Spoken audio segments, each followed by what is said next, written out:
Hey, what's up guys? This is Born and welcome. In this video I'll just be talking about the bonus EXP weekend, what skills you should train and why, what skills I'm going to train and why, or at least what skills I plan to train, and also maybe give you some helpful tips along the way so you can kind of maximize the benefits of this bonus EXP weekend. So the first thing I want to mention is it's going to begin Friday, March 16th, and it's going to end Sunday, March 18th for all you Americans, and I believe it ends kind of early Monday for the British time zone.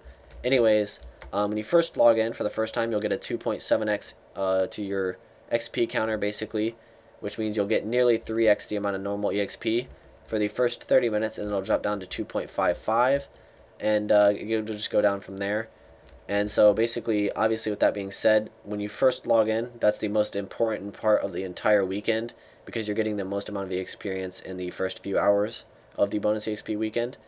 Another thing I want to mention is after 10 hours of being logged on for the entire bonus EXP weekend, it will level out at 1.1x and then it won't go down any further until the weekend is completely over.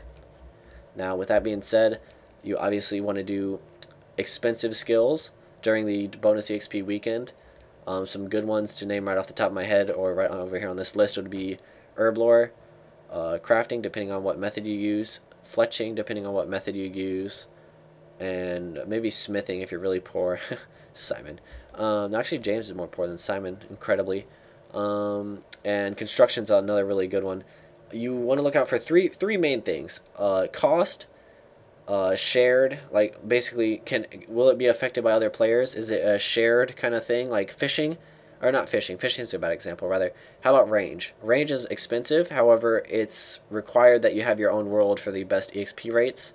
And with the WXP weekend, you're not going to be able to get your own world. So range wouldn't be the best thing to train, really. It's still better than normal range chinning off the weekend, even if there is like one person in your world sharing the EXP, but it's still not as good as what you could be getting if you were just doing something like bank standing that's not affected by other players. And the last thing you want to look out for is the enjoyability of it. I would never ever suggest doing an AFKable skill during the bonus EXP weekend because everyone enjoys AFKing. Don't lie. I mean, it's just so much better. I hate having to pay attention to the screen, especially if it's really repetitive, such as 89.9.64 billion% of all skills in RuneScape.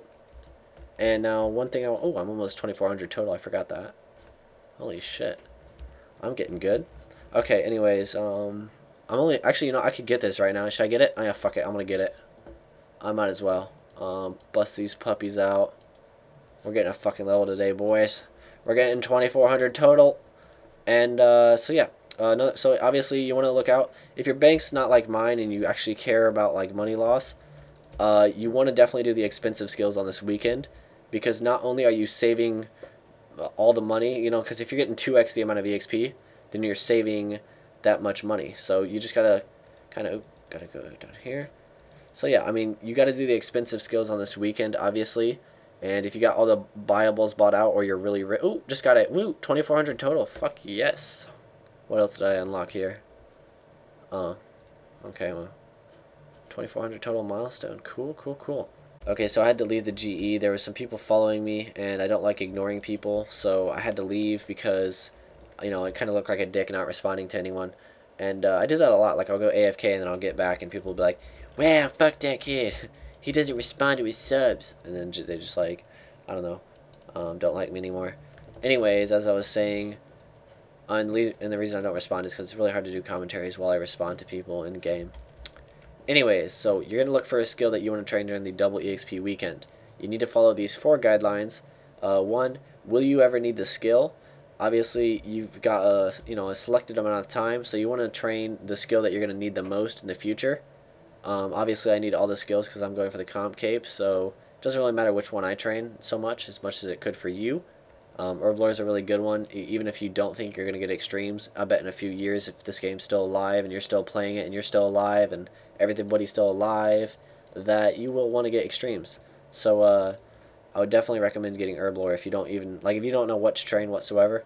Get herb lore. It's a really good skill, and you'll save money on it as well. The second guideline you want to go by is the cost.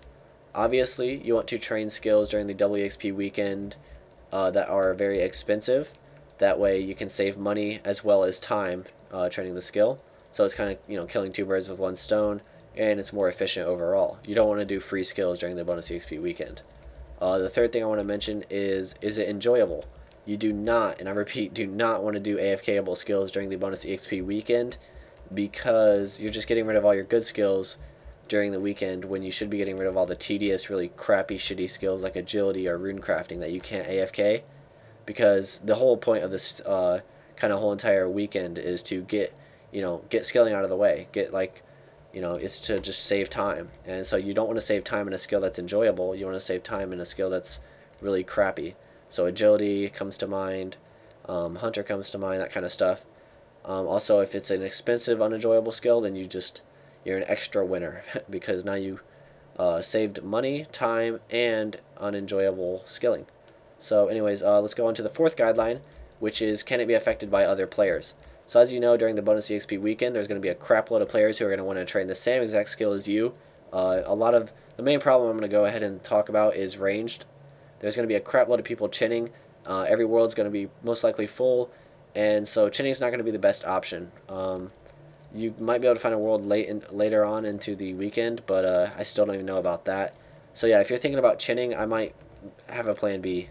At least, yeah, so stuff like that. You don't want to train skills that can be affected by other players. Another good one to mention is Hunter. That one can also be affected by other players because of the trap system. It'll slow down your XP quite a bit, like if they have traps, in the wrong spot or on your spots or whatever like that. So, you gotta watch out for that as well. So just train skills that won't really be affected by other players, such as Herbler is a good one, fletching, crafting, that kind of stuff, and let's go ahead and talk about what skills I'm going to train. So as I said in the beginning of the video, I've got 99 crafting, 99 fletching bought, and yeah, so basically what I'm going to do is I'm going to get 98 crafting, and then get 99 by opening effigies the rest of the way, and I'm going to get 99 fletching this weekend, hopefully, and yeah, I've got all of it bought. I've got these bought in Dragon Dart tips, as you just saw me level for my 2400 total. And that's going to be around 4 mil or like maybe 3 mil EXP an hour, hopefully. I don't know the exact rate, but with the bonus EXP on the first 30 minutes, it's hopefully going to be about 3 mil EXP an hour. And then we've got crafting, which is going to be, I know it's like 400k. I got rubies bought, by the way, for 99, or 98 rather. And I know it's going to be at least 400k. That's without the bonus EXP. So with it, depending on what my XP boost is, if it's like 2x, then I'll get 800k XP in crafting. So that's really good. And the reason I'm training those two is because they're not AFKable. Like I said, they follow all four of the guidelines basically. They save me money. They're not enjoyable IMO. That means, in my opinion, by the way. I'm going all nerd on you people. FYI, IMO, BRB, GTG. Okay, I'm done. Anyway, so yeah, they're not enjoyable for me. They follow all four of the guidelines basically that I just gave you, and that's why I'm training them. And hopefully I might get some Hunter done too, because I need to get my effigies open. I really want to make that vid. It's going to be like a 3-parter, or it's going to be just like a lot of sped up effigy opening. It's going to be really sick though. I'm going to get like 20 total levels hopefully too. And maybe finish RC, that'd be awesome. Anyways, okay, so yeah, now you kind of know my perspective on the whole entire bonus XP weekend. I can't wait for it. And I'm glad that they're doing it. I think they should do it more often, I guess. Or maybe just, like, what was that thing that they were doing to celebrate the bot nuke? They were, like, doing these kind of, not really weekend things, but they were just kind of, like, certain minigames had better kind of rewards and that kind of thing. And also skilling. Like, Slayer had, like, double EXP, I think, or triple EXP. They need to do that stuff more. That's just really cool. I like how they did that. I thought it was a great idea, and they should definitely do more of those. What do you guys think? Tell me in the comments. Obviously, everyone's going to agree because we all want free stuffs or EXP. Anyways, that's my opinion and that kind of thing. Thanks for watching, and see you later for another video.